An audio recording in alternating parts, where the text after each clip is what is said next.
All right, I think we can go ahead and get started for the evening. Good evening, everybody. I am Miss Woolk, and I am joined here this evening by one of my cats. Her name is Meredith. She just has to be in all of my Zoom videos, so she's here this evening. We are doing a financial aid info session this evening, and we are joined this evening by Mr. John Ragusa. I hope I'm saying that correctly. St. Mary's College of Maryland. We are very grateful to have them continue to do financial aid info sessions with us. They offer a wealth of information and they go through the process very smoothly. So just some housekeeping for the evening, if we can make sure that everybody is on mute except for our presenters. If you do have questions, go ahead and put them into the chat. I'll be monitoring that, and then we will have a question and answer section at the end. So please leave all of those in the chat. Ask all the questions that you have. And without further ado, let's take it away. Thank you very much. It's a pleasure to meet everybody. We got a nice crowd tonight. That's always good to see. And I'd love when people are interested in financial aid. It's such an interesting subject. So I can only imagine we're going to have a lot of fun tonight. So let me go ahead and start sharing my screen here. Okay. Okay, can everybody see? I'm going to need a verbal. No, I'm not seeing anything. Okay.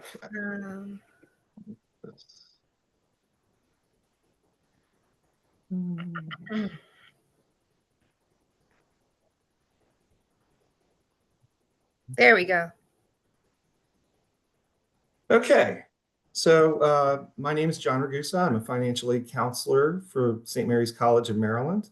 I'm going to start with just introducing you to the team that we have in our office. So Catherine Ward is our assistant director. She is in charge of federal programs, specifically federal loans, federal grants. So those would include the unsubsidized, subsidized loan, the PLUS loan, the SEOG grant, and the Pell Grant. She's also responsible for handling outside loans. There's some private loans that we'll get into a little bit later on in this session. Marcia Wilcox is our assistant director. She handles Maryland state programs. I'm going to touch into a little bit of that today as well.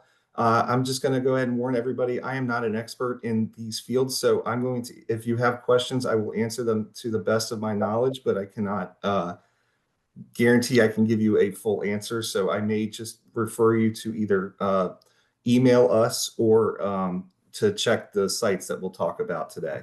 And then myself, John Ragusa, I handle federal work study. We'll talk about that a little bit later.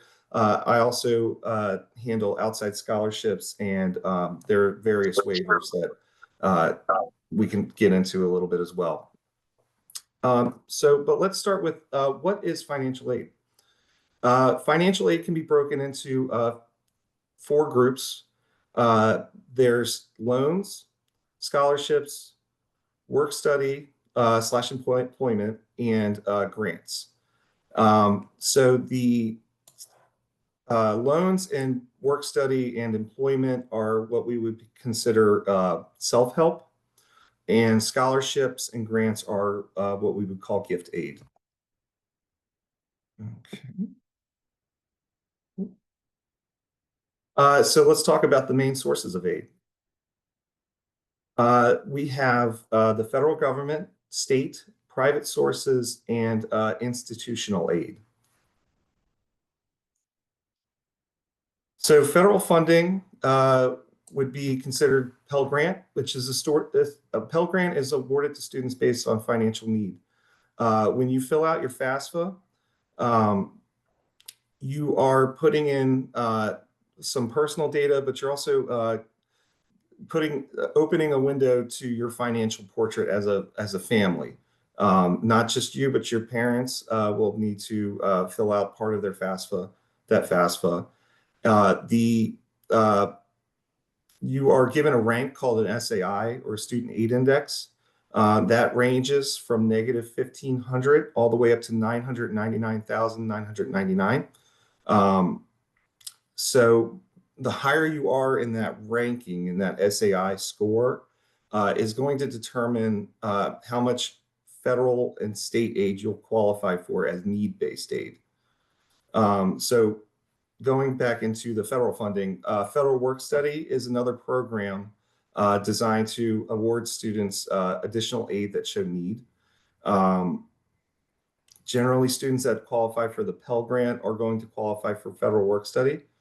Um, Students can apply for it if they didn't get offered it originally, but there just needs to be, they need to determine, show financial need, and the financial aid office will need to determine if there's room in the budget to do that.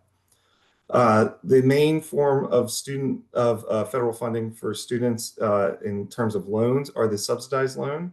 The subsidized loan does not accrue interest while you are attending school. It will only start accruing interest 6 months after graduation or you stop coming to school full time. Unsubsidized loans will begin accruing interest as soon as you take the loan.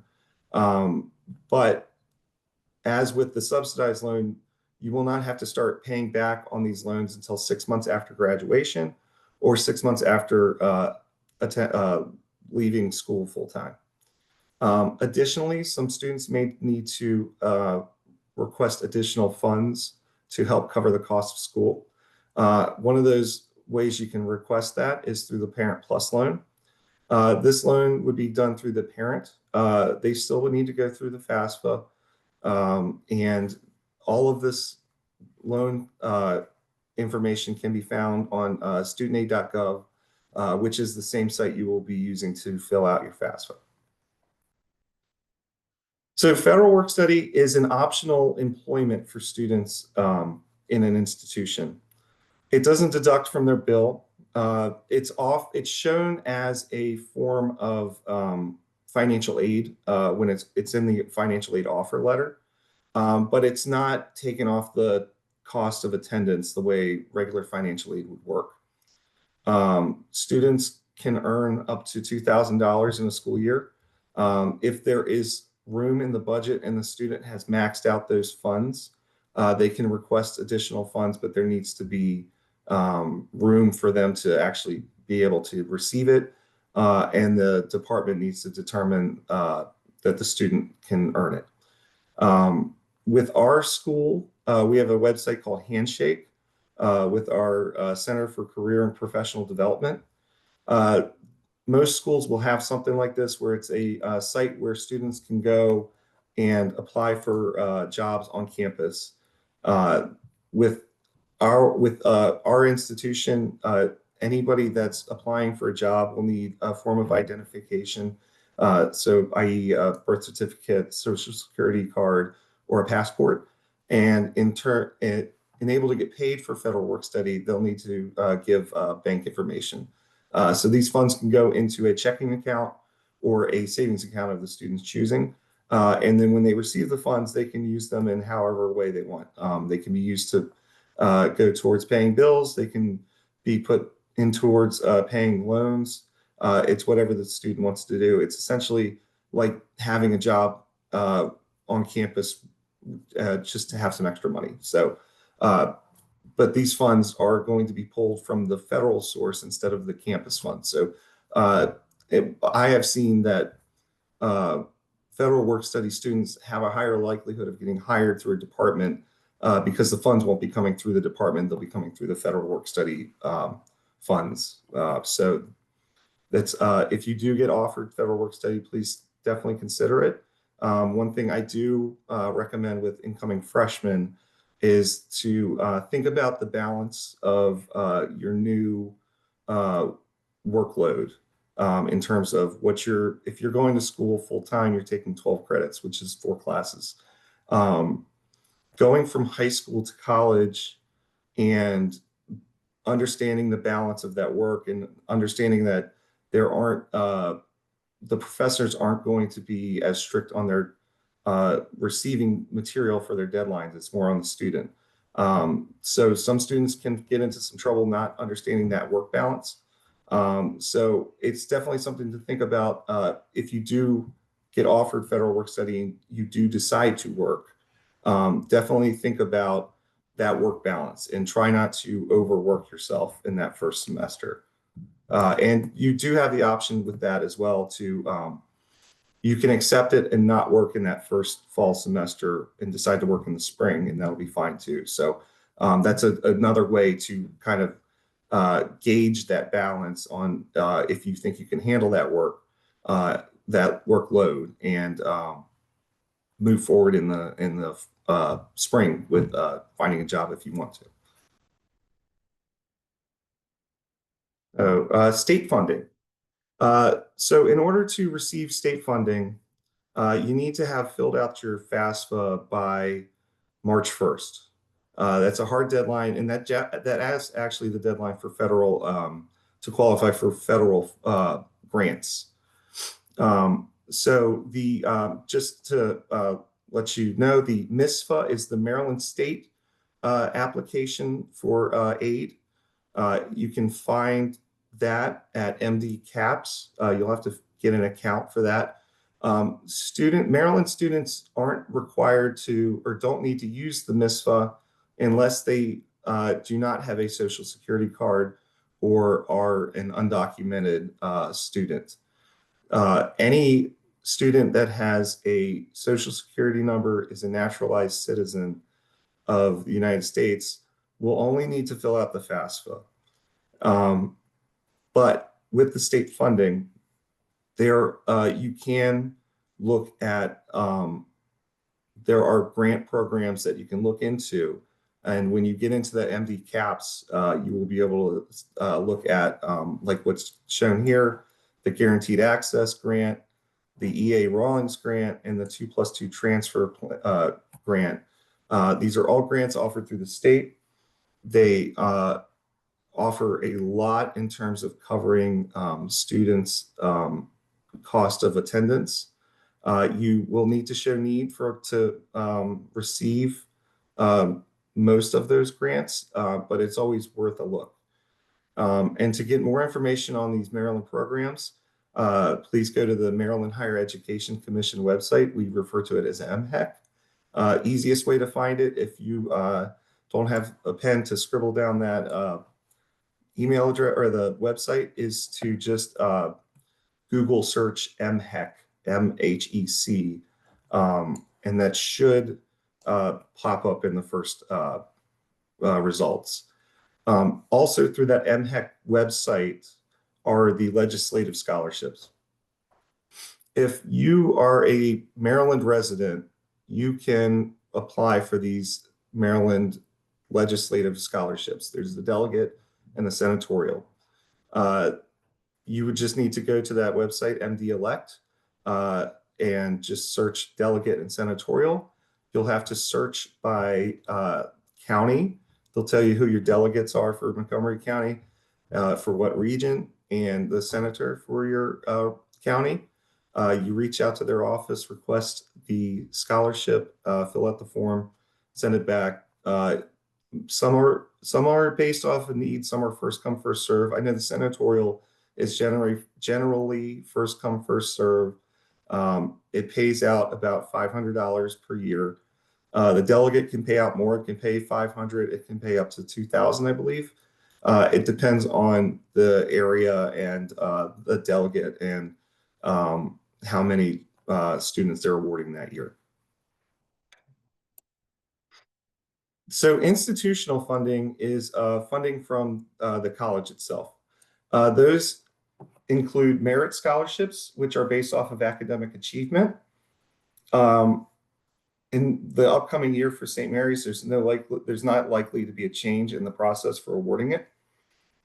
Our merit scholarships generally require that a student has a 3.5 GPA and maintains above a 3.0 GPA throughout their career to continue receiving the scholarship. We do have a system of keeping students in check in case they start to slip. You will not lose the award immediately. You will be put on warning if the grades continue to slip through that semester, you'll be put on probation and then suspension. And each of these steps, you have an opportunity to appeal. But just really keep the grades up, keep going to class and paying attention, and you shouldn't have to worry about those merit scholarships. Grants are based off of financial need. So we have the St. Mary's grant at our school. It's a general grant used for need-based issues. It can be used as a blanket grant for various causes such as special needs, special circumstances. We'll talk about that in a moment. So most institutions will have something like that.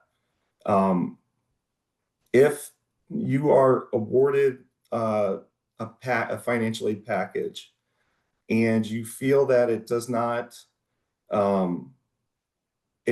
up to what you thought it was going to be for what you were offered, you can always talk to the financial aid office that offered it and request that they take a look and maybe reconsider it.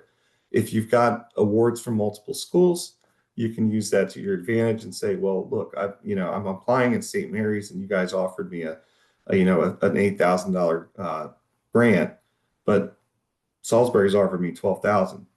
We may not be able to match it. Most schools will not match it, but they will try to work with you. And sometimes they can make ends meet, sometimes they can't. It really depends on the situation. But these need-based grants are what we use to help with those situations. Private funding is funding that, at least in our office, we try to consider it to be a last resort. Pardon me. In terms of the loans, most students are going to be offered at least one of the federal loans. The one advantage to the federal loans is that the interest rate is so low. You're going to see an interest rate of around 6.4% for the loans offered for students for the unsubsidized and subsidized loans. In my own research with the private loans, I have not seen anything lower than 10.2% on an interest rate. And most of these are going to require that the student starts paying back immediately, usually at minimum rates. So if a student's taking out a $2,000 loan, they're going to be asked to pay $20 a month, which if you do the math, it's really, you're paying a lot for a small loan. So we highly recommend you go through all of the resources you can through federal and state funding before reaching out to these private loans. Now, on the other hand, private scholarships are a great thing to have. Those can be scholarships from local groups such as churches, fraternal order police, credit unions. And there's also scholarship websites that are great resources for students to try to find additional funds, additional private funds that are free. It's anything that's a scholarship, it's free money. FastWebScholarships.com and Scholarship Monkey are great, are ones that we actually advertise on our own site. I will say there's a lot out there, and you're going to want to see results immediately. That may not happen. You're going to have to apply for a lot of these to try to get anything back. So just keep that in mind when you're going onto these banks of additional sites or for additional scholarships. And just to touch on a little story with the privates, the local resources. I've only been doing this job for about 2 years. But last year, I met a young lady who was a freshman coming in. She had a kind of middle range SAI, so she didn't get offered a lot of need-based aid. She didn't qualify for any kind of special circumstance to receive any funds. She had a merit scholarship, and she had an unsubsidized loan, and I think she had like one more small scholarship offered in her package. So her and her dad were looking at the cost that it was going to take for them to afford to go to St. Mary's, and they were just kind of having a hard time figuring out how to make the ends meet. So she started reaching out to these local sources, not only her church but other churches. The Elks Lodge, the Moose Lodge, all of the lodges, all of the American Legions, anything within her area. She started reaching out and request and doing and filling out their applications for scholarships. So this young lady was able to pull in about $33,000 in aid, just in private scholarships, which is, I can say from my short time doing this, it's highly unusual to see that amount come in from various sources. I mean, this girl had so much money coming in, we actually had to reach out to some of the uh, rewarding or the parties that were rewarding her and tell them, hey, can you not send those funds until the spring because she's overloaded for the fall. She can't take any more money. So there is hope out there. And I asked her, I said, please tell me your story. How did you do this? And she said, it was every weekend. I spent 4 hours of Saturday just applying, just filling out, the essays. She had a real easy system with the essays where she just pre-filled out it, or she pre-wrote an essay. She would read what they're asking in the applications and just kind of fill in her blanket essay with the details that they're asking for. And it was a real simple system for her, and it worked out. So it's out. It is possible. You just really have to put in the time, the effort, but it will pay off. So you've heard me talk about special circumstance a couple times. Special circumstances are a couple different things that may happen. Extenuating circumstances that aren't reflected on your FAFSA, loss of job or income, a divorce or separation, out-of-pocket medical expenses that weren't covered by insurance, or where it was an unexpected medical emergency, a death in the family, and additional siblings in college.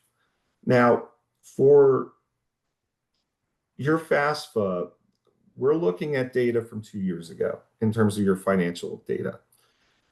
So, with especially in this area, there's been a lot of people laid off that formerly worked for the federal government.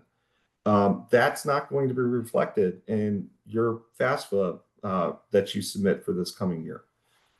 So you would need to reach out to the institution and let them know, like, hey, I lost my job recently. Even if you've gotten a job right away, let them know so they can make the adjustments if needed to help that student get whatever aid they can get in terms of this special circumstance aid. Same with a divorce. If any kind of, like I said, we're looking at the family when we're reading the FAFSA data. So if there's a divorce where a financial supporting party leaves and is not at the time providing any kind of additional aid, that is definitely an extenuating circumstance where the student can come in. They're going to need to, with everything, you're going to need supporting documentation. You got to prove it. But any school financial aid office should work with you to not only help you feel easy about the financial situation that you're in at the moment, but going forward, helping you feel comfortable with being able to afford college while you're going through that circumstance. For a dependency override, it's when a student declares themselves independent. It allows for the financial aid administrator to override requirement for parent data on the FAFSA. These are usually extreme circumstances of abuse, abandonment, or an unsuitable household, or homeless youth. Oh yeah, and I'm sorry, going back to the extenuating circumstances, the additional sibling in college. If there are multiple children going to college, sometimes you can receive uh, aid for that. It really depends on the budget of the student, how much aid is available to be offered to the student. If there is a opportunity to provide aid to the student because of having an additional sibling in college, the institution can provide that aid. But that credit ranges. It's situational. But definitely, if you have a sibling or if you're a parent, you have more than one kid in college, reach out to those financial aid offices and let them know because you might be in store for some savings. Okay, and that's oh, let me just touch on the FAFSA. I'm sorry, I had to use a slideshow that wasn't it wasn't actually prepared for this. Long story. Anyways, so the FAFSA opens up October 1st, so we're only a couple weeks away. If you plan on attending school, I highly recommend you do it as soon as you can.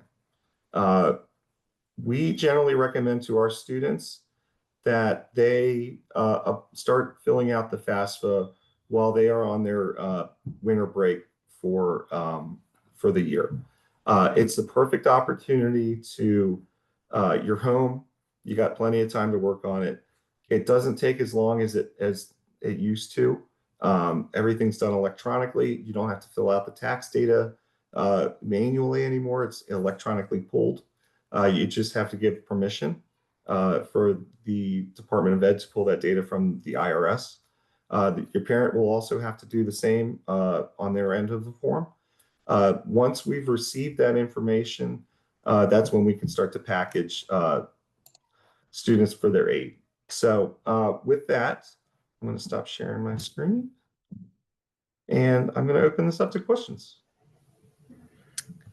Before I start reading off some of those questions, I hope I'm going to be elaborating on, I'm going to be answering some of these questions by giving a little bit more elaboration to some things. And I'm just going to go based off of some of the questions we got from our in-person session last night. And so these are more generalized for no matter where you are planning to apply. So I'm seeing questions here like, should I apply for the FAFSA if we don't necessarily are going to qualify? Do we need the FAFSA for MD caps for state aid? Things like that. And then how does the FAFSA work? What is the application like? So to dial back a second, just a reminder that I am the College and Career Navigator at Rockville High School. So I know we have some other schools here. All of this information will go out to your specific College and Career Navigator so that you do have this recording and information as well. To do the FAFSA application, yes, it does open October 1st. Please do it as soon as possible. All students, I'm going to advise to complete the FAFSA. The reason that you want to do this is that it does give any school an insight into your financial need. So even if you're not going to qualify for, say, the Pell Grant, the school still sees your financial need, and maybe there is another scholarship, that institutional scholarship, and they are able to award you that so that you are able to attend that school. And that comes from your communications that you do have with the school's financial aid office. If I need to be corrected on that, please do. No, you nailed it. So your communications with all schools' financial aid offices is extremely important. Schools' financial aid offices are generally the friendliest offices you will find. So please do communicate with their offices, ask them questions, go in and see if there is any way, or if you need to understand a financial aid package, what you can do. When you do the FAFSA, yesterday we started to work on creating our accounts. If you are a Rockville student, we will be creating our accounts next Wednesday. That's going to be the first round of that. We will be creating FAFSA accounts and MD caps accounts, regardless if you think you are going to go in-state or not. When you do create the FAFSA, the student needs an account and a parent needs an account. I'm going to answer this in two different ways. So students are starting from scratch. If you are a parent and you have an older child who has already applied for FAFSA and you've been through the system before, you also already have an account. Even the other thing is, if you applied for FAFSA back when you were a student, you also already have an account because your FAFSA is linked with your social security number or your ITIN number. So don't create a new account. You may need to just reset that password. Creating a new account is actually going to cause you more trouble than necessary. Both the student and the parent are going to need the account, two separate accounts. They're created the same exact way. The FAFSA starts with the student going in and starting the application. They will put in their personal information, if they have any financial information of their own, what schools they are intending to apply to, so that their FAFSA information can be sent to those schools. And then what happens, there's two portions. So they are going to, one, consent to have the IRS input any financial data, so the taxes for the student. We do want to consent to that because it is a less manual process. The information comes directly from the IRS, and it is less likely that any student would get pulled for verification. If we don't consent, then we are manually putting in financial information. And then the school may want to request tax transcripts. Okay. The next thing is that the student will invite a parent to their FAFSA form. Okay, so the parents are not doing anything with the FAFSA until there is an invitation sent. Okay, so I know last year we had a lot of parents who were like, I'm going to go do the FAFSA. I'm going to get it taken care of. We are starting the college process. We are becoming young adults. I am going to urge our parents as best as possible, please do not do the FAFSA for your child. All students need to start this process themselves. Okay. Once parents are invited, they will go through the same process. They will consent to have the IRS put in the tax information. And again, it will be from 2024. It can take you, the application can take 10 minutes or it can take a little bit longer. It's supposed to be very seamless, very easy. But just remember that your college and career navigators are there to help you, as well as any school's financial aid office. Nailed it. Thank you. And just to jump in on that, yeah, if you do not disclose that financial aid data and you are trying to receive either any of the federal loans or I mean, they won't qualify you for the any of the Pell Grants or anything unless you fill out that tax data. I'm the guy that has to do the verification. It is very tedious. It's if you want to get that aid, you have to provide that information, unfortunately. And I know some people are very sensitive about that, but anything that's disclosed to a financial aid office, it stays in the financial aid office. And like Victoria was saying, we are very friendly. We're not the billing office. We're not going to try to scare you. We're here to help. So it's okay to reach out and ask for help. That's what we're here for. I'm seeing some questions here about should students complete these applications in their junior or senior year? I would wait for your senior year. Unless you're planning to try to get admitted early to a school, I really don't see the need to apply for you in your junior year. I would start if you're that interested as a junior in the process, I would actually start looking into the grants and the programs and seeing what you can apply for in the future. That's actually, I think, a better use of your time for that. And Ms. Cabrera, a guardian can fill out as long as they are the legal guardian, they can fill out the parent section of the FAFSA. Someone asked, do we need to apply for merit scholarship or is it provided automatically? Merit scholarship is provided automatically. That's part of when you're filling out your application. And for merit, we're looking at grades. So they're going to be requesting transcripts from your school to look at your academic data. And then there's I don't understand it, but there's a whole formula that they figure out on how to administer aid and how much to administer to students based off of merit. But the higher the GPA, the more money you're going to be offered is the best advice I can give you on that. Mm-hmm. I'm going to double down on that question. Does SSL and any of maybe the activities that students may put in a Common App, does that get considered for any merit or any additional scholarship? I have not seen it considered for merit scholarships. I think those are, I think those are more of those gift awards or at our school, and I would think most schools have something like this. We have something called foundation awards.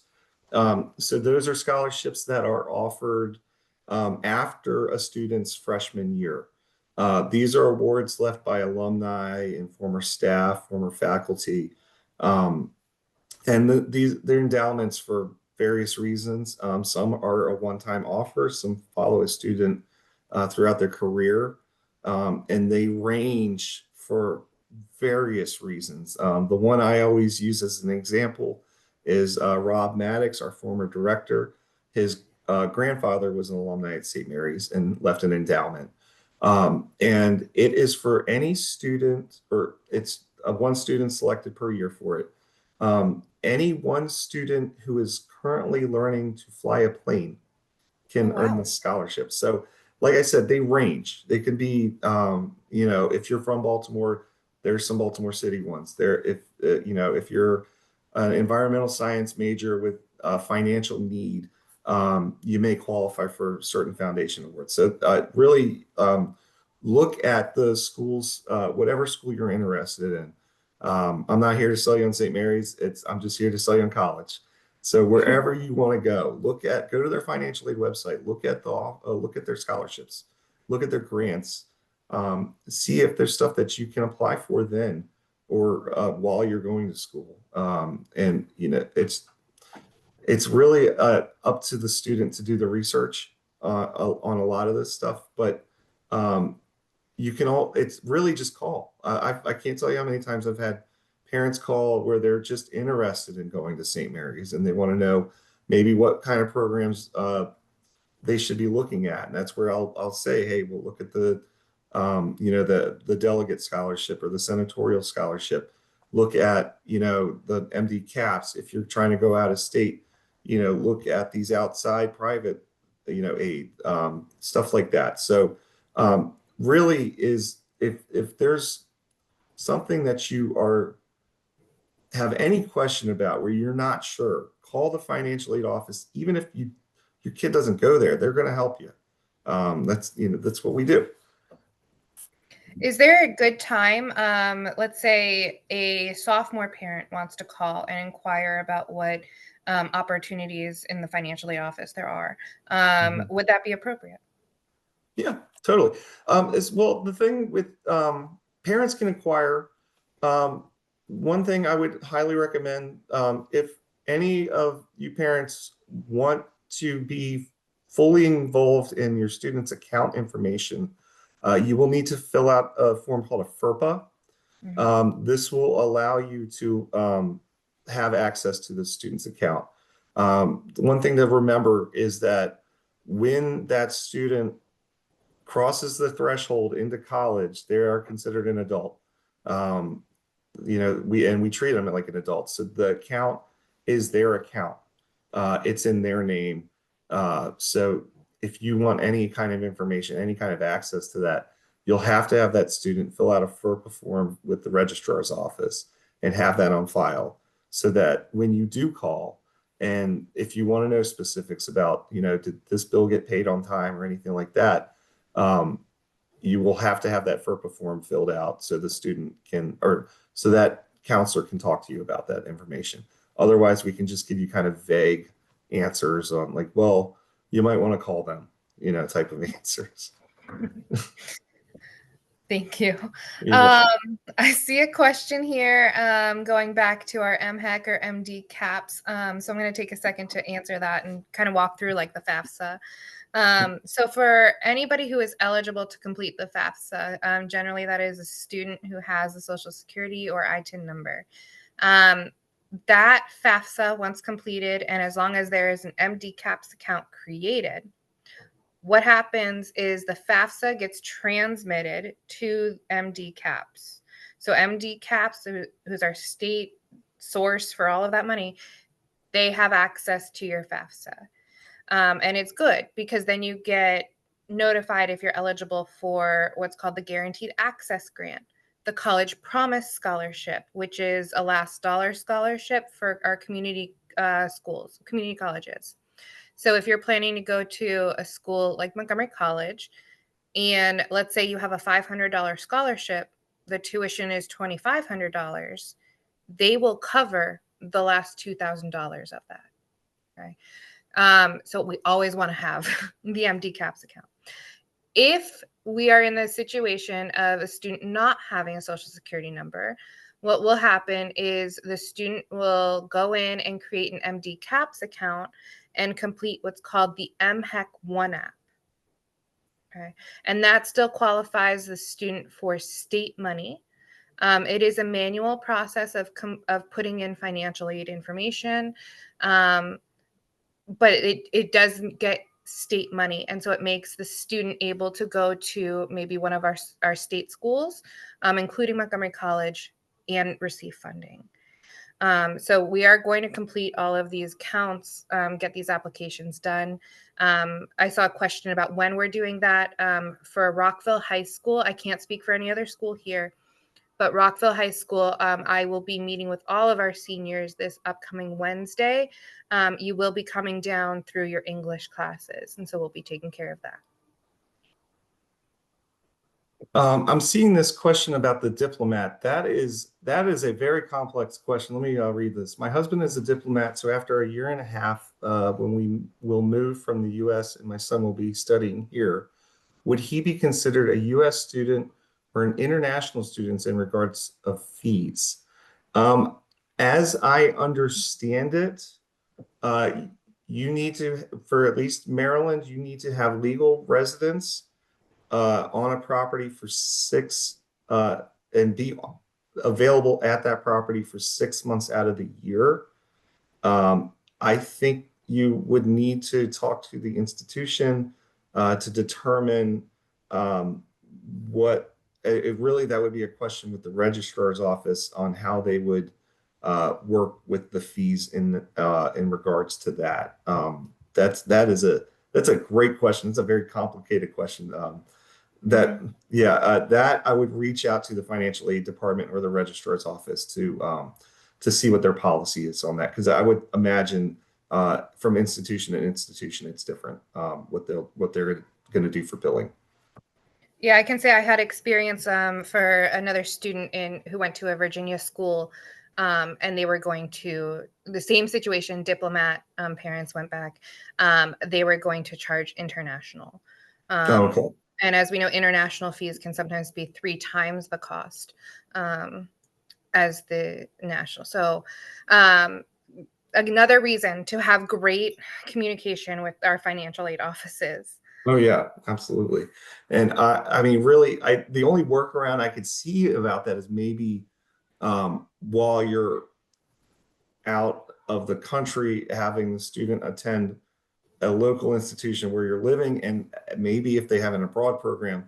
I know St. Mary's has an abroad program that, I mean, but that's still complicated. That is, yeah, I would definitely talk to the institution. That you really got me thinking about that one. I'm gonna have to look that one up when we get out of here. I'm going to group these questions in. For merit scholarships, do things like maybe our special projects or SAT and PSAT scores impact the merit scholarship we can get? I believe those do go into the formula. I think I've been hearing this a little bit more and more that more institutions are moving away from using those the SAT and the ACT scores in terms of awarding that merit. I can't speak to how much that is affecting it, but I know really, like, in terms of what I've seen from how we award merit aid, we're looking at it's a weird little algorithm of they're looking at GPA, test scores, and a couple other things. I really couldn't tell you what they are to factor in that aid.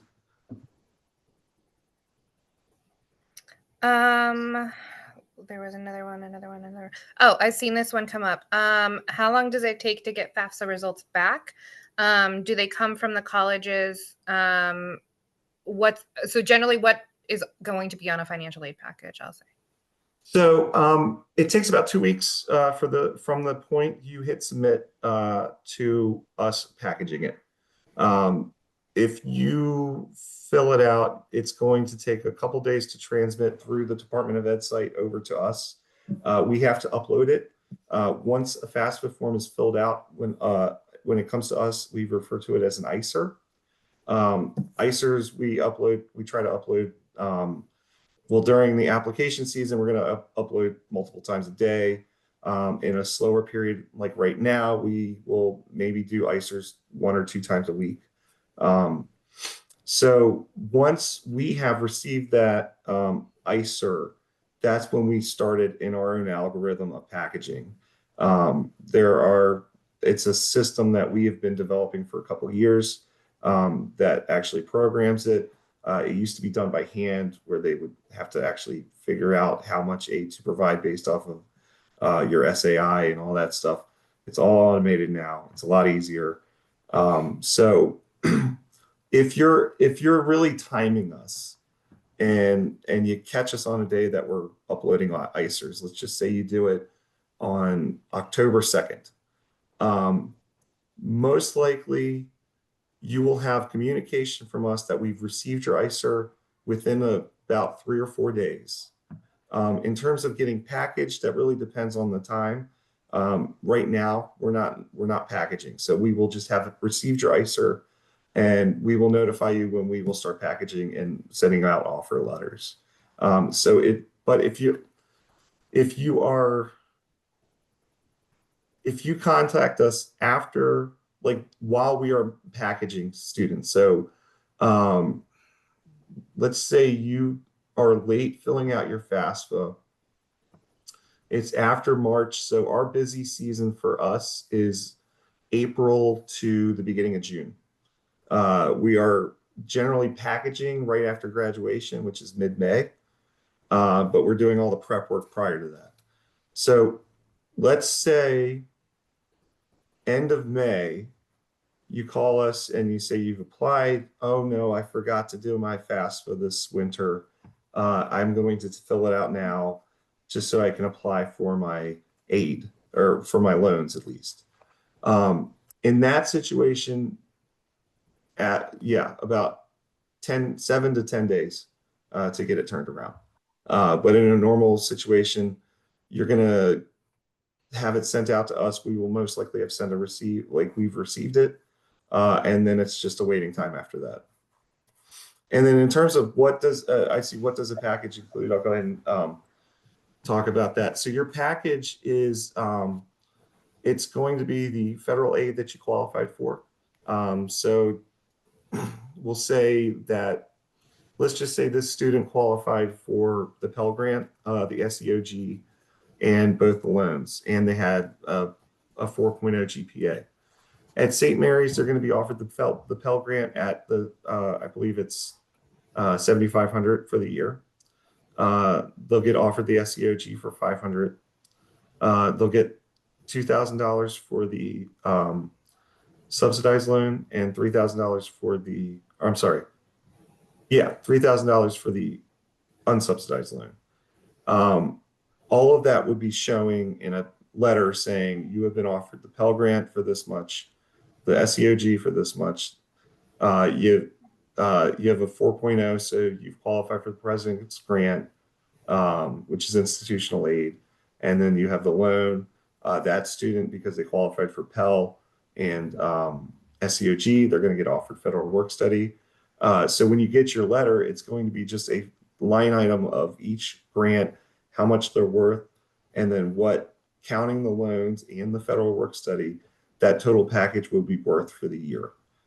So in that case, it would probably be worth about give or take 16,000 for that student. So that when you're looking at that, just consider that it's also factoring in that you have accepted your loans.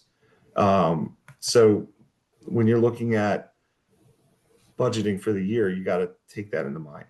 So just always, again, if you really need to help with budgeting that stuff, talk to your financial aid counselor. We have sheets. At least at our school, we have sheets we can write out with students and say like, okay, you're going to have to pay this, or you're getting charged this, and this. Your aid is covering this, and this. You have this much remaining. And then with us, you can, there's a payment plan. So you're charged in this, for the fall, you're charged in July. And then for the spring, you're charged in December. And so you can break this, what you have left to pay into over 5 months. So most schools are going to work like that. Mhm, mhm. There was something. Uh, Oh, do, do medical uh, conditions influence the FAFSA? No, those are not questions that are asked on the FAFSA. That is something you'll need to contact the um, financial aid office to discuss, and that would be under special circumstance. I'm just going to add here the timeline that I guide based off of how to manage our stress and anxiety through the whole application and financial aid process. And please join in to correct me if I'm wrong. The way that I advise is that students are currently working on their applications. We are casting our net and we are seeing where we are interested and who's going to accept us. My understanding is that the financial aid packages are not given to students unless they are accepted to a school. So we do need to wait for those admissions letters, which will generally start coming in if we're applying early action. They'll come in, around the December, January, February timeline. What I advise to students is that, yes, our FAFSA at this point is opening up before college applications are due. I am still going to advise that we get these applications completed before the college applications are in, because I do want you to have that, your financial information in. I want you to be eligible for the most amount of money, especially the merit and any other scholarships that a school can offer you. But what you're going to kind of go through is a big, long waiting game. And we're going to enjoy our senior year. We're going to get our applications in. We're going to get our financial aid applications in. And then maybe we enjoy our winter activities. We're just sitting and waiting at that point. And so it can be anxiety inducing, but I am going to advise that we get these in as soon as possible. And then we are going to play a waiting game. Beautifully said. Okay, let's see here. Does money a family has saved in the 529 impact financial aid? Yes, it will. And if you are listing it as money you have saved for the student, that's going to factor into that SAI number. But it is funds that you do have to report, unfortunately.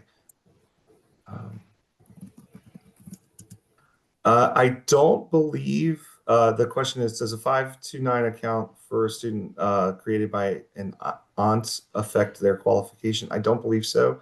As long as it's in the student's name, you should be okay with that. Let's see. And as 4.1 GPA, weighted or unweighted, it is a unweighted, or no, that is weighted. Yeah, if we go over the 4.0, we are weighted at that point.